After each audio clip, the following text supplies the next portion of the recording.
Back in my favorite place today for our read aloud.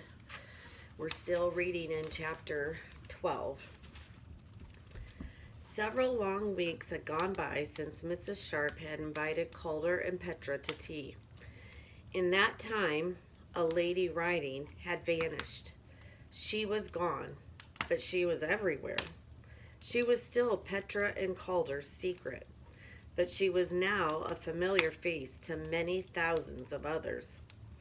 Mrs. Sharp had left a message for Calder at Powell's. He and his friend were expected for tea on Monday, November 22nd. As they walked slowly toward the house, the kids agreed that Mrs. Sharp was a good person to be seen. If she liked both Fort and Vermeer, she might have some insights on the theft. Calder noticed the top of Mrs. Sharp's head, just the crescent of a tiny white bun in one window. It was getting dark outside, and the lighted interior looked like a painting. Through the wobble of old glass, they could see the edge of the geographer over the sofa. A fan of rosy light on the ceiling, a lace curtain, and then abruptly, as if in response to the curiosity, a hand reached up and released the blinds. Calder? Something's funny here. What do you mean? Before Petra could answer, Mrs. Sharp opened the door. So you're the young woman who has my book. Hurry up, you're letting in the cold air. We're having tea in the kitchen. I hate any kind of mess, so that is where we will eat. Mrs. Sharp ignored Petra's murmured comments about how nice the house was, saying only, "Watch your step and don't touch anything." Calder was thinking to himself that Mrs. Sharp was rude. For someone who was so proper, it seemed odd. She had barely said hello. The kitchen walls were decorated with Delft tile, and the plates in the glass cabinets were also blue and white. An old wooden table filled the middle of the room. Its surface, worn with age, glowed a buttery yellow. The chairs were large and heavy and had lions' heads carved on the tops of the backs. On the table sat a tray with a teapot, cups, and saucers, and a plate with tiny chocolate cakes. There were embroidered napkins. We also have a picture on this page, but I will take a copy of it and upload it to our Chasing Vermeer Google Classroom. In the center of the table, in the earthenware jug, was a bunch of red tulips. Why, it's Vermeer's world! Petra was touching the tile on the counter, running her fingers over the cobalt glaze with obvious delight. Sit down, both of you. You're not here to admire things. Mrs. Sharp's voice was true to her name. Perhaps realizing how harsh she sounded, she went on in a softer tone. We're here to talk about Charles Fort. This young man tells me you picked up my copy of Low at Powell's. But don't say anything until you've finished eating. Calder and Petra sat down and sipped obediently on tea served in cups so thin that you could see the shadow of your finger on the other side of the china. Calder's swallowing made a loud noise in the silence. Petra wanted to giggle, but instead choked on her cake and had to wash it down with a scalding gulp of Earl Grey. So, Charles Fort, what do you two make of him? Petra cleared her throat. He believes in figuring out the truth, no matter what anyone else says. Calder and I like that. I mean, he's such a fearless thinker. Yes, Mrs. Sharp was looking at Petra with an intensity that wasn't at all comfortable. Petra looked over at Calder for help. Calder and I have been pretty inspired by his way of seeing.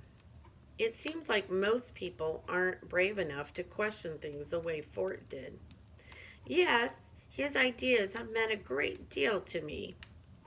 Mrs. Sharp looked coldly at her teacup, as if it had spoken instead of her. It occurred to Petra that maybe the old woman had said more than she meant to. But before Petra could think up an appropriate response, Calder blurted, "Then why did you get rid of your book?" As soon as he'd spoken, he knew he made a mistake. Trying to chat with Mrs. Sharp was not easy. It was kind of like playing with a dangerous animal.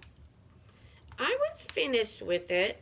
Mrs. Sharp's tone made it clear that she could soon be finished with Calder, too. There was another silence. "It has a dreadful stain on it, if you haven't noticed. All of Fort's books have just been beautifully reprinted in one volume. So now I have that one." Calder remained judiciously silent. Petra stirred more sugar into her tea. "You must like Vermeer. Horrible news about the theft, isn't it?" Mrs. Sharp's face was mask-like. "Charles Fort would have been pleased." Petra looked shocked. "Why?" Calder thought he understood. "You mean pleased about all the questions, right?" Mrs. Sharp made a noise kind of like a snarl.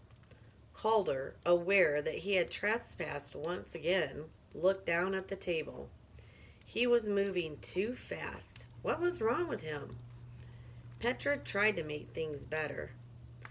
"Pleased about how people are thinking for themselves?" Calder pulled a pentamino out of his pocket and began tapping it nervously against his knee. For a long minute, everything was silent. "I think the thief is very intelligent," Mrs. Sharp said. Both Calder and Petra looked at her. Calder couldn't restrain himself. "Sure, he's smart, but so what? Does that make the theft okay?" There was a long silence, and Calder could feel Mrs. Sharp's eyes drilling into his head. "I think, as Charles Fort does, that people don't look carefully enough at what is around them." Mrs. Sharp stood up, signaling that tea was over. As they followed the old woman silently through her house, Petra and Calder absorbed as much of what was around them as they could. A pewter pitcher, several tapestries, goblets made of green and bubbly glass. "We must talk soon. I'll leave word with Mr. Watch." The door was shut before Calder and Petra could reply. They stood outside in the twilight looking at each other. Calder still holding what he now realized was the F pentamino. For someone who obviously loves Vermeer, she didn't seem too upset, Petra said. Calder frowned. "You know what my pentamino just said? Fooled. If she wasn't so old, I'd wonder if she had something to do with the painting disappearing." "What reason would she have for stealing it?" Petra asked. "Plus, can you imagine her hiring a bunch of criminals to do the dirty work?" But what she said about people not seeing what was right in front of them, that did feel almost like a hint. They walked several steps in silence. Calder was scratching his chin with the F pentamino. "You think that it's Mrs. Sharp who's fooled us?"